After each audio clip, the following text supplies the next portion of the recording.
నమ శివాయ్. ఓం నమ శివాయ్. ఏం చెప్పుకుందాం గురుగారు? ఓ చిన్న కథ ఎప్పుడులాగే.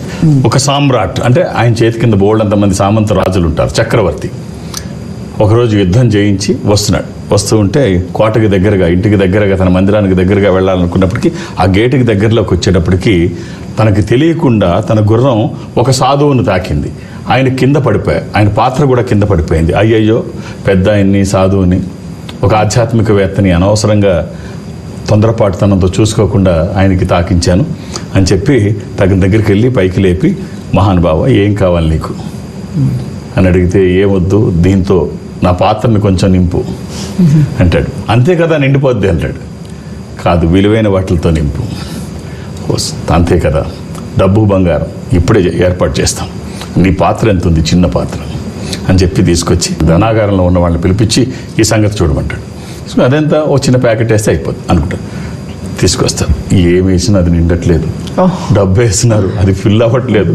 బంగారం వేస్తున్నారు, అది ఫిల్ అవ్వట్లేదు. ఏం చేసినా వజ్ర వైడూర్యాలు ఏం చేసినా రాజుకి చక్రవర్తికి ఏమీ అర్థం కావట్లేదు. అరే ఏంటి మహాయ, అది ఉన్నది ఇంత, ఆ బొచ్చు ఎంత ఉంటుంది, ఇంత ఉంది, దాంట్లో ఏం వేసినా నిండట్లేదు, ఏం సంగతి ఇది చెప్పి ఆశ్చర్యపోతుంటాడు. సరే అందరు ఇదే పని మీద ఉండండి అంటాడు.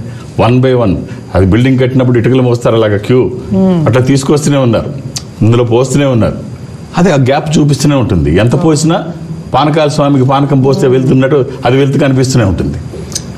సరే ఏం అర్థం కాదు. మొత్తం మధ్యాహ్నానికి రాజు దగ్గర ఉన్న సంపద మొత్తం, అంటే ఫిజికల్గా ఉన్న సంపద మొత్తం తీసుకొచ్చి ఇచ్చేసారు, అందులో పోసేశారు. ఏమీ అవ్వట్లేదు. ఆశ్చర్యపోయాడు. ఆశ్చర్యపోయి ఇలా కాదు అని చెప్పేసి చెప్తాడు, ముందే చెప్తాడు, నువ్వు ఇది నింపాలని అనుకుంటే నింపితే కానీ నేను వెళ్ళను, నిండితే కానీ నేను వెళ్ళను అంటాడు. నింపే పంపిస్తానంటాడు. ఎంత చూసినా ఏమి మాట ఇచ్చాను, అది నింపి పంపిస్తానంటున్నాడు. అవ్వట్లేదు, ఇది నా ప్రెస్టేజ్ అని చెప్పి దేశంలో ఇది నా ప్రెస్టేజ్కి సంబంధించింది. ఎవరి దగ్గర ఏ సంపద ఉన్నా ఖరీదైనవి అవి తీసుకొచ్చి వేయండి, ఇది నా ప్రెస్టేజ్, రాజుగారి చక్రవర్తికి సంబంధించింది. ఇది చాటింపు వేస్తే అందరూ వాళ్ళ దగ్గర ఉన్న విలువైన తీసుకొచ్చి అన్నీ అందులో పోస్తుంటారు. అన్నీ అందులో పోస్తుంటే ఎంత పోసినా నిండట్లేదు, ఏమైనా నిండట్లేదు. సాయంత్రానికి అది కూడా అయిపోద్ది. ఇక తెచ్చేవాడు ఎవడు లేడు, ఖాళీగా కనిపిస్తుంది. తన దగ్గర అయిపోయినాయి, ఉన్న జనం దగ్గర అయిపోయినాయి. అప్పుడు అడుగుతాడు, మహానుభావ ఏమైంది, ఇదేమిటి అని చెప్పి కాళ్ళ మీద పడిపోతాడు. నాకు అర్థం కావట్లేదు, ఏ సంపద ఇచ్చినా ఇది నిండట్లేదు, నువ్వు సామాన్యుడు కాదు, ఏమైంది, అసలు ఈ పాత్ర ఏంటి, ఇందులో ఉన్న మ్యాజిక్ ఏంటి, ఏం మర్మం ఉంది, ఏం మ్యాజిక్ అని అడుగుతాడు. అప్పుడు ఆ సాధువు చెప్తాడు, ఇది మ్యాజిక్, మర్మము, మంత్రము కాదు నాయనా, ఇది నీ మనస్సు, ఇది నీ మనస్సు, నీ తాపత్రయం, నీ తపన. ఎన్ని రాజ్యాలు కొల్లగొట్టినా, ఎంత సంపద పోగు చేసినా, ఇంకా ఇంకా ఇంకా కావాలన్న నీ కోరిక ఈ పాత్ర. సో ఒక్కసారి ఈ ఫిజికల్ అంటే భౌతికపరమైనటువంటి ఆలోచనల నుంచి ఒక్కసారి, అంటే మెటీరియలిస్టిక్ అవుట్లుక్ నుంచి ఒక్కసారి ఆధ్యాత్మికత వైపు నీ మనసుని పోనివ్వు. ఒక్కసారి ఈ సమయంలో భగవద్ధ్యానం చేయి. కొంత ఇది చేస్తున్నావు, కొంత సమయం ఆయనకు కూడా కేటాయించు, మంచి పనులకు కేటాయించు. నీకు లోపల ఆత్మ అనేది ఒకటి ఉంటుంది, దాన్ని తృప్తిపరచు, దాన్ని తృప్తిపరచు. అది భగవన్నామంతో అది తృప్తి చెందుతుంది.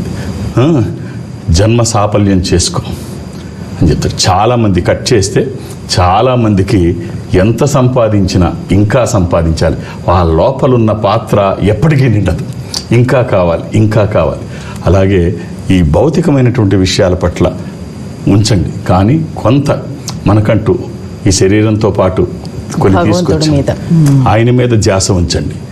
ఖచ్చితంగా మీరు, మీ కుటుంబం బాగుంటుంది. ఎంతసేపు ఇవే కాదు, ఇది అవసరమే, బతకాలంటే ఇవి కావాలి, కానీ కొంత సమయం అయితే కేటాయించండి. ఖచ్చితంగా అది మంచి జరగడానికి. అంటే ఇప్పుడు విదేశాలు వెళ్ళినప్పుడు మనం కరెన్సీ తీసుకెళ్తాం, అమెరికా వెళ్తే డాలర్స్ తీసుకెళ్తాం, లండన్ వెళ్తే పౌండ్స్ తీసుకెళ్తాం, యూరప్ వెళ్తే యూరోస్ తీసుకెళ్తాం. అలా ఎక్కడికి వెళ్తే అదే కరెన్సీ తీసుకెళ్తాం. ఇక్కడ మన పని అయిపోయిన తర్వాత పైకి వెళ్తాం, అక్కడ కరెన్సీ అవసరం నువ్వు బతకాలంటే. సో పుణ్యం అనేటువంటి కరెన్సీ ఇక్కడ నువ్వు స్టోర్ చేయగలిగితే అక్కడ పనికి వస్తుంది. ఇక్కడి నుంచి నువ్వు కరెన్సీ ఎలాగైతే తీసుకెళ్తావో ఈ కరెన్సీ కూడా నీకు అవసరం, కాబట్టి ఈ పనిలో కూడా కొంత సమయం కేటాయించు అని చెప్పి ఈ కథ మనకు తెలియజేస్తుంది. ఇది మన అందరికీ సంబంధించింది.